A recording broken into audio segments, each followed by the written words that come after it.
यो एरियातिर चाहिँ नर्मल घरहरू चाहिँ देख्न मुस्किल छ क्या। हे गाइस, स्वागत छ तपाईँहरूले आजको मेरो छुट्टी मिठो मिनी ब्लगमा। अनि म छु आज भोलि चाहिँ नोएडा। म चाहिँ बिहानको काम सकेर चाहिँ नुहाइधुवाइ गर्न लागेँ। नुहाइधुवाइ गरिसकेपछि फेरि मेरो बिहान चाहिँ चिसो चिसो मौसममा तातो तातो चिया खाएँ। यतातिर चाहिँ लगभग पानी परिरहेको छ। त्यसपछि हामीले जानु थियो मल बाबुको चप्पल लिनको लागि। हामी घरबाट चाहिँ निस्क्यौँ अनि त्यसपछि अटोमा चढेर हामी जाँदैछौँ मल। अनि यो एरिया भनेको प्रेस सोसाइटी एरिया हो नि त होइन। अनि दूर दूर तक सबैहरूले नर्मल घर देख्नै पाउनुहुन्न कि पुरै सोसाइटी मात्र चाहिँ यति ठुल्ठुलो बिल्डिङहरू।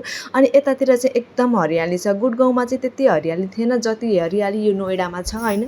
अनि त्यसपछि हामी फाइनली पुगेका थियौँ मलमा गयौँ। अनि मलमा गइसकेपछि चाहिँ हामीले चाहिँ बाबुको लागि चाहिँ चप्पल हेर्नु थियो। अनि बाबु चाहिँ एक्लै मतलब तल हिँड्नै मान्दैन क्या, खाली काखमा भनेर आउँछ। अनि उसको लागि चाहिँ हामीले चप्पलहरू नाप्यौँ। एउटा साइज चाहिँ ठिक आएको थियो। अनि उसको बाबा चाहिँ कपडा चेन्ज गर्नको लागि चेन्जिङ रुममा जानुभएको थियो क्या। एउटा दुइटा टी सर्ट हेर्दै हुनुहुन्छ, ऊ चाहिँ तलबाट हेर्दै। हाम्रो सपिङ पुरा भएको थियो अनि हामी चाहिँ घरतिर लाग्यौँ। Thank you for watching guys, by.